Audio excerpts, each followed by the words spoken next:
आज की कहानी है महाभारत में जो युद्ध चल रहा था, जो अर्जुन ने एक प्रतिज्ञा लिया था उसी समय, वही कहानी है हम सुनाने जा रहे हैं। चलिए, अच्छा मज़ा आएगा, लास्ट तक बने रहिए। कि महाभारत में अर्जुन की प्रतिज्ञा।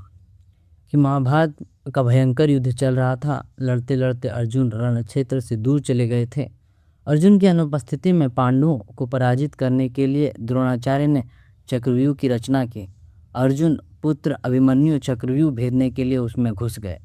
उसने कुशलतापूर्वक चक्रव्यूह के 6 चरण भेद लिए, लेकिन 7वें चरण में उसे दुर्योधन, जयद्रथ आदि 7 महारथियों ने घेर लिया और उस पर टूट पड़े। जयद्रथ ने पीछे से निहत्थे अभिमन्यु पर जोरदार प्रहार किया। वह इतना तीव्र था कि अभिमन्यु उससे सहन नहीं कर सका और वीरगति को प्राप्त हो गया। अभिमन्यु की मृत्यु का समाचार सुनकर अर्जुन क्रोध से पागल हो उठा। उसने प्रतिज्ञा की कि अगले दिन सूर्यास्त से पहले उसने जयद्रथ का वध किया तो वह वध नहीं किया तो वह आत्मदाह कर लेगा। जयद्रथ भयभीत होकर दुर्योधन के पास पहुंचा और अर्जुन की प्रतिज्ञा के बारे में बताया। दुर्योधन उसका भय दूर करने के लिए बोला, चिंता मत करो मित्र, मैं और सारी कौरव सेना तुम्हारी रक्षा करेंगे। अर्जुन कल तुम तक नहीं पहुंच पाएगा, उसे आत्मदाह करना पड़ेगा। अगले दिन युद्ध शुरू हुआ। अर्जुन की आँख जयद्रथ को ढूंढ रही थी, किंतु वह कहीं नहीं मिल रहा था।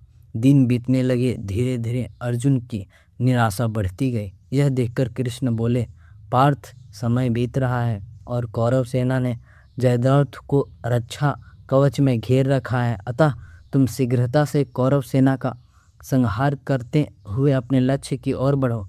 यह सुनकर अर्जुन का उत्साह बढ़ा और वह जोश से लड़ने लगा, लेकिन जयद्रथ तक पहुंचना मुश्किल था।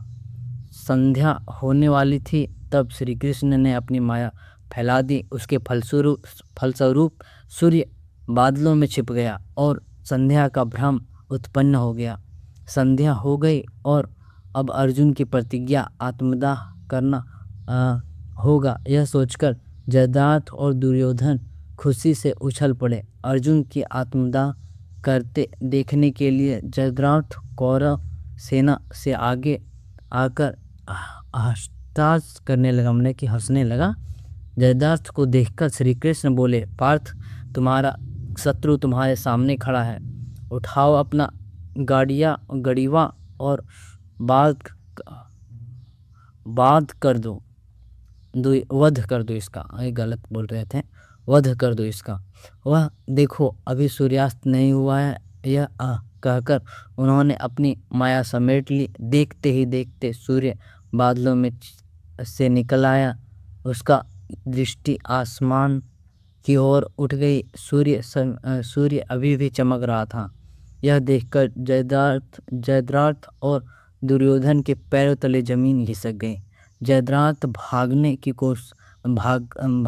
को हुआ, लेकिन तब तक अर्जुन ने अपना गाड़ीवा उठा लिया और तभी श्री कृष्ण चेतावनी देते हुए बोले, हे अर्जुन, जयद्रथ के पिता ने इसे वरदान दिया था कि जो इसका मस्तिष्क जमीन पर गिराएगा उसका मस्तक भी 100 टुकड़ों में विभक्त हो जाएगा।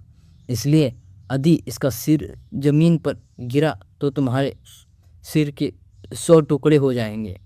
हे पार्थ, उत्तर दिशा में यहाँ से 100 योजन की दूरी पर जयद्रथ का पिता तप कर रहा है।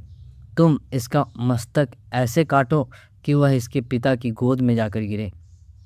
अर्जुन ने श्री कृष्ण की चेतावनी ध्यान से सुनी और अपनी लक्ष्य की ओर ध्यान कर वाण छोड़ दिया। इस वाण से जयद्रथ का सिर झट से अलग कर दिया और उसे लेकर सीधा जयद्रथ के पिता की गोद में जाकर गिरा। जयद्रथ का पिता चौंक कर उठा तो उसकी गोद में से सिर जमीन पर गिर गया। सिर के जमीन पर गिरते ही उसके सिर के 100 टुकड़े हो गए। इस प्रकार अर्जुन की प्रतिज्ञा पूरी हुई। अगर कहानी अच्छा लगा हो तो चैनल को लाइक सब्सक्राइब कर दीजिएगा। धन्यवाद।